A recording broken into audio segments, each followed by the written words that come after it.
তোমার কি হয়েছে বলো তো? তুমি কি ওই বাড়িতে থেকে নিজেকে আদ্রিত ভাবতে শুরু করেছো? গৃহপ্রবেশ ধারাবাহিকের আজকের পর্ব। ধারাবাহিকের শুরুতেই আমরা দেখতে পাই মোহনা শুভ এবং আদিকে একটি ঘরে দড়ি দিয়ে বেঁধে রেখেছে। আদির জ্ঞান ফিরে আসার পর সে শুভকে ডাকতে থাকে এবং দড়ি খোলার চেষ্টা করে। পরক্ষণেই শুভর জ্ঞান ফিরে আসলে শুভ বলে, আমি কোথায় কোথায় এটা? তখন আদি তার সাথে কথা বলে এবং শুভ বুঝে যায় মোহনা তাদেরকে অজ্ঞান করে এখানে আটকে রেখেছে। শুভ বলে, মোহনা যেহেতু আমাদেরকে মেরে ফেলেনি, তার মানে আরও খারাপ কিছু করার চেষ্টা করবে। পরের সিনে আমাদেরকে রায়বাড়িতে দেখানো হয়। সেখানে তুফান সকলের জন্য কচুরি আর জিলাপি নিয়ে আসে। সেটা দেখে বাড়ির সকলে আনন্দ করতে থাকে। সেবন্তী কমলিকে শুভকে ডাকার জন্য তার ঘরে পাঠিয়ে দেয়। এরই মধ্যে অয়না তার মাকে বলে, আমাকে দ্রুত খেতে দাও, আমাকে বেরোতে হবে। পূরবী বলে, আজকে মহালয়া আছে, তুই আজকের দিনে কোথায় বেরোবি? অয়না বলে, আজকে মহালয়া আছে তো কি হয়েছে? আমি একটা লাইব্রেরিতে যুক্ত রয়েছি, সেখানে পড়তে যাব।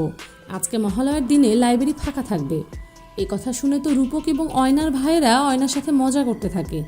ঠিক সেই সময় কমলি চিৎকার করতে করতে নেমে আসে এবং বলে, শুভ ঘরে নেই। এই কথা শুনে তো বাড়ির সকলেই ঘাবড়ে যায় এবং চিন্তায় পড়ে যায়। পূরবী বলে, কেউ হয়তো শুভকে কিডন্যাপ করে নিয়ে গেছে। এটা শুনে তো বাড়ির সকলে আরও চিন্তায় পড়ে।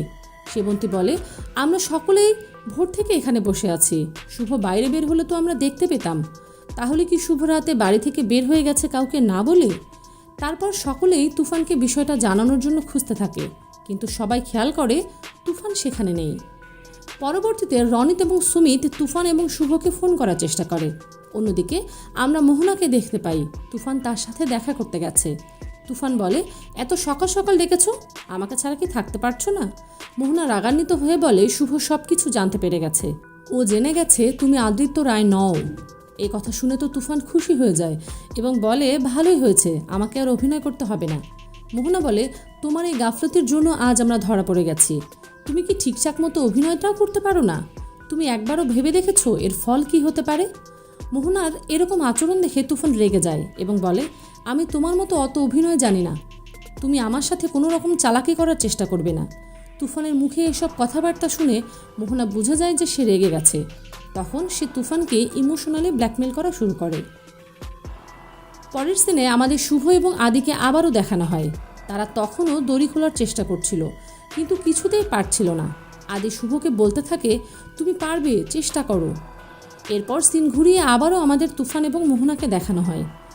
তুফান মোহনার চোখের পানি দেখে গলে যায় এবং সে মোহনাকে বলে, তুমি এভাবে কেঁদো না, আমি তোমার জন্য সব কিছু করতে পারি, বলো আমাকে কি করতে হবে?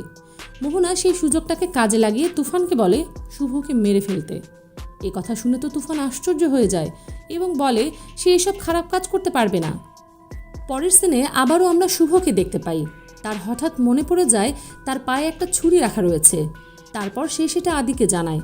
আদি জানতে চায়, হঠাৎ ছুরি কেন লুকিয়ে রেখেছো? শুভ বলে, এখানে আসার সময় প্রোটেকশন হিসেবে আমি ওটা লুকিয়েছিলাম। এরপর শুভ সেই ছুরিটা বের করার চেষ্টা করে। পরের সিনে আমাদের আবারও তুফান এবং মোহনাকে দেখানো হয়। তুফান মোহনাকে বলে, আমি চুরি করতে পারি, কিন্তু কখনো মানুষ খুন করতে পারি না, আমি অতটা খারাপ নই। এসব শুনে মোহনা আবারও তুফানকে ইমোশনালি ব্ল্যাকমেল করে।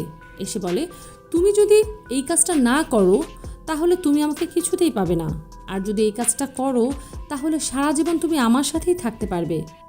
এইসব কথা শুনে তুফান দোটানায় পড়ে যায়। সে বুঝতে পারছে না সে ঠিক কী করবে। শেষ দিনে আমরা দেখতে পাই শুভ তার পায়ে থাকা ছুরিটা বের করে তার হাতের দড়ি কাটার চেষ্টা করছে। অনেক চেষ্টার পর সে দড়িটা কেটে ফেলে। তারপর আদির দড়িটা কাটার জন্য ওঠে। ঠিক সেই সময় সেখানে তুফান হাজির হয়ে যায় বন্দুক হাতে নিয়ে। শুভ তুফানকে দেখে বলে, এই যে হাজির হয়ে গেছে আরেকজন, কেন এসেছো? এখান থেকে চলে যাও, তুমি তোমার শাস্তি অবশ্যই পাবে।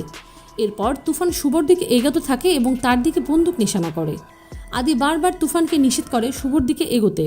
হঠাৎ তুফান শুভকে গুলি করে দেয় এবং শুভ মাটিতে পড়ে যায়। আজকের পর্ব এখানেই শেষ হয়। দেখা হবে আগামী পর্বে।